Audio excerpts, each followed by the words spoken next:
Hello everyone, this is the Erik Bryant Show. I'm Erik Bryant. This is episode 9. Coming to you today talking about some sports. My last couple of episodes have been primarily on the whole Chick-fil-A matter and things like that, and even though in part 2 I do have my final thoughts on that whole thing, I'm going to start part 1 with some sports. Some of these things are kind of old because they happened 3 or 4 days ago, but I'm just trying to update everything, get everything out, get my thoughts and all of that on what has transpired in the sports world over the past week or a week and a half or so. First, we'll talk a little bit of NBA, a little bit of basketball. LeBron James says that this year's Team USA could beat the 1992 Dream Team. Originally, Kobe Bryant had made that statement. LeBron James made a statement a few days ago himself backing what Kobe said. He said that that team paved the way for all of us. We understand what they did for our game, but we also are big time competitors as well. So if we got the opportunity to play them in a game, we feel like we would win. It's good to have confidence in everything. I would kind of look down at someone if they were asked a question like that, compare your team to the Dream Team, and his answer would be, oh, the Dream Team would crush us because they have 11 Hall of Famers from that team.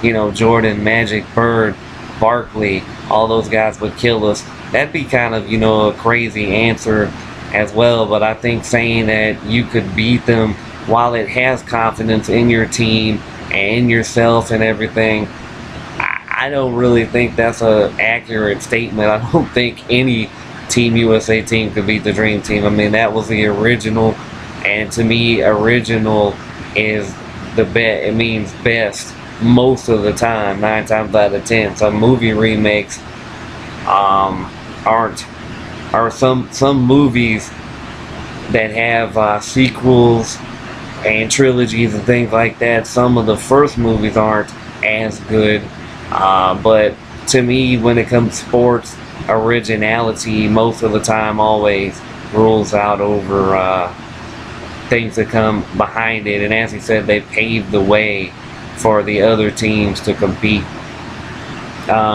It's kind of hard to argue, though, if you look at performance-wise after seeing what Team USA did in Nigeria yesterday, hitting, I believe it was 29 three-pointers as the team. They set an Olympic record by scoring 156 points in the game. They beat Nigeria by 83, and it was impressive, but I still don't see anybody touching that 1992 Dream Team.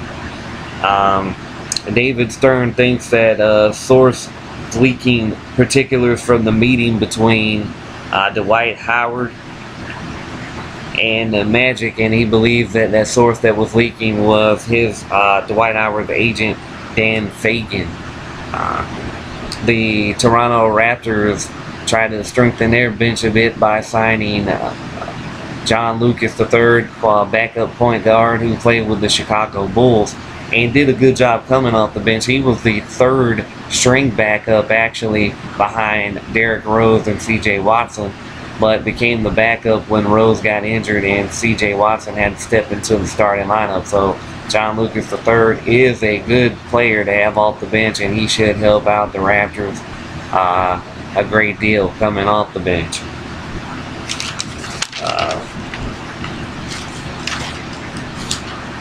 Looking for more NBA, the Orlando Magic, back to them. They hired Jacques Vaughn as their head coach. Jacques Vaughn was an assistant coach and also played in the NBA for 9 seasons. He played primarily with the Utah Jazz. He also played for the Atlanta Hawks for a few years. The Los Angeles Clippers acquired Willie Green from the Hawks in exchange for Sofkolis Skort. I'm not really sure how to pronounce the last name. I don't want to butcher it, so it's Schortsanits is the last name. I'd rather spell it than try to make some kind of horrible attempt to say it. And looking through the notes here, a few more NBA notes. The Golden State Warriors re-signed Kareem Rush, the guard, and they also signed forward Carl Landry, who played with the Houston Rockets. The Chicago Bulls signed the former Golden State Warrior and former Boston Celtic guard Nate Robinson, I guess to try and replace John Lucas III, who's, as I said, signed with the Raptors. And Doc Rivers said that it was his fault. He was to blame for Ray Allen not coming back to the Boston Celtics, not Rajon Rondo like some news reporters in Boston and in other places originally said, because there was a little heat between Rondo and Allen.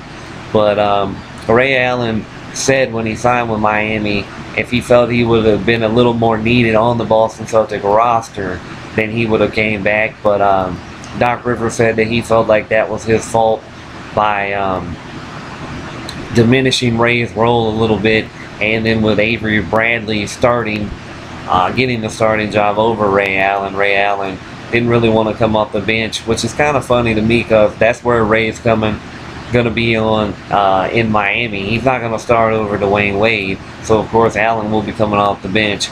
I guess Ray just, and he would have been actually making more money with Boston too. I guess he'd rather take a pay cut and everything to go with Miami since they have LeBron, Wade, and Bosh, and I guess he felt like they have a really strong chance of repeating as NBA champions.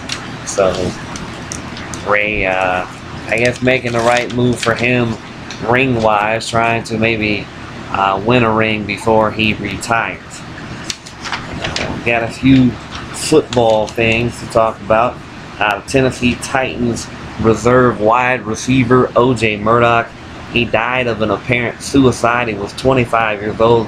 He was found inside his car with what appeared to be a self-inflicted gun wound, and that's never a good thing. O.J. was on the practice squad for the Titans. Don't really know what to say about that. I mean, it's just sad when athletes, well, when anybody, you know, commits suicide, but when athletes, sure, they have a lot on their mind. I guess I can't even begin to tell you, you know, why he did it or what was running through his mind before the tragic incident occurred. I don't know. They said that women will be among the replacement referees in the NFL during the official lockout, and Roger Goodell said that he is quite pleased. He's seen a few of the women referees that are going to be put in place in the upcoming NFL season, and he said that he was quite pleased with their work. And to me, it doesn't really matter, you know. The women officials in the NBA are just as good to me as most of the men officials. So it doesn't really matter, man or woman. As long as you're a good official, you call it down the middle, you make good calls, you don't blow a lot of calls, then I don't think fans, you know, will really care what gender you are, as long as you do the right thing, make the right calls, make good decisions, you know, things like that. It doesn't really, I would say for the most part, it doesn't really matter to most people what gender you are.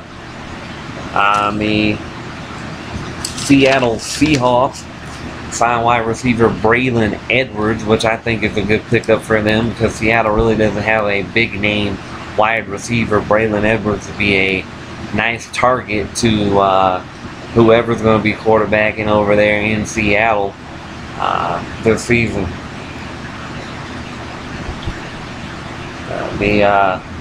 Jerry Jones said he talked to Des Bryant on Tuesday after initially saying he was so pissed off that he wasn't ready to talk to him because he wanted to get his thoughts and everything straight before he talked to Des. Now, Jerry, a couple days before that, said that he 100% backed Des Bryant and everything, and then he was saying that he was kind of upset.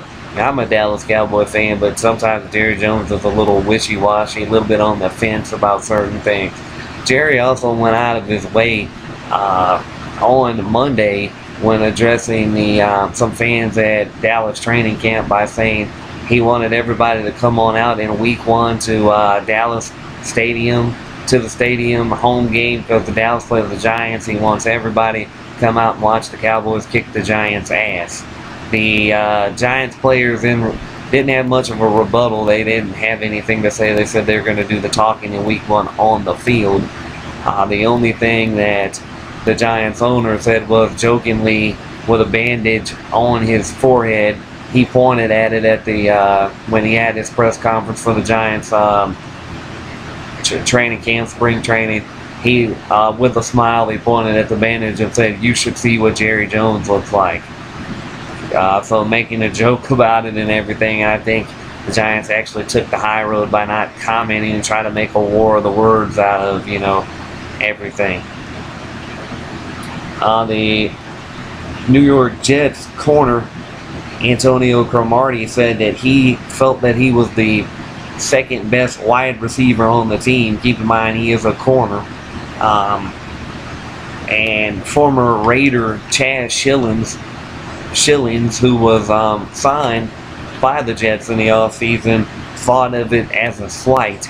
Cromartie said it because the Jets really have a lot of rookie and young wide receivers on the roster past Santonio Holmes, who is their number 1 man, number 1 target. But Schillings was brought in to be the number 2 guy, and he felt that Cromartie thinks that just because he's a corner, that wide receiver is such an easy position. But he said it's not. It takes more work than people would imagine.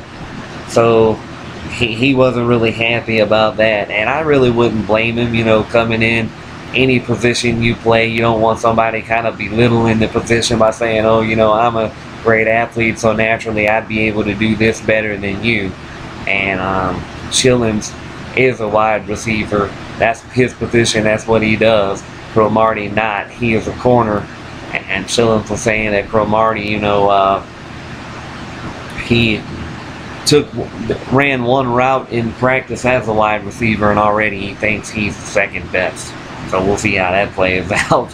Always a little bit of drama and a lot of news when it comes to Jets camp. Ben Roethlisberger said he has a small rotator cuff tear. He said he's going to keep on playing till it really aggravates him enough to have to seek surgery or whatever step had to be done. But Big Ben is a tough guy for the most part, and he most definitely will be in the starting lineup when the NFL season starts, unless something were to occur in spring training, where he gets hurt in a exhibition game, a preseason game, or whatever. But I'm pretty sure they'll probably be monitoring him pretty close to where they won't be taking a risk like that. Let's see, we'll talk a little bit of wrestling for a moment. Just one note, the WWE is considering a weekly segment on Raw that features legends. Numbers were consistently strong over the past month when the legends were on, so the company wants to work legends in as part of their 3-hour broadcast every Monday night, which I wouldn't have a problem with. I love watching the legends. I've been a fan of wrestling ever since I was 6 for 26 years, so obviously I love watching guys like Roddy Piper, Dusty Rhodes. But I like to see some of the guys we haven't saw in a long time come back. Like, bring back guys like King Kong Bundy, One Man Gang, guys like that. I like to see them because it's been a really long time. I think that would really work well to see guys. That's why in the 1000th episode of Raw, I really enjoyed seeing Slick, because I haven't seen him in a long time, and he, to me, was one of the highlights of that show. But I'll be back in part 2, probably talking about the final thoughts on my final thoughts on the whole Chick-fil-A deal. But anyway, we will be back in a moment. See you then.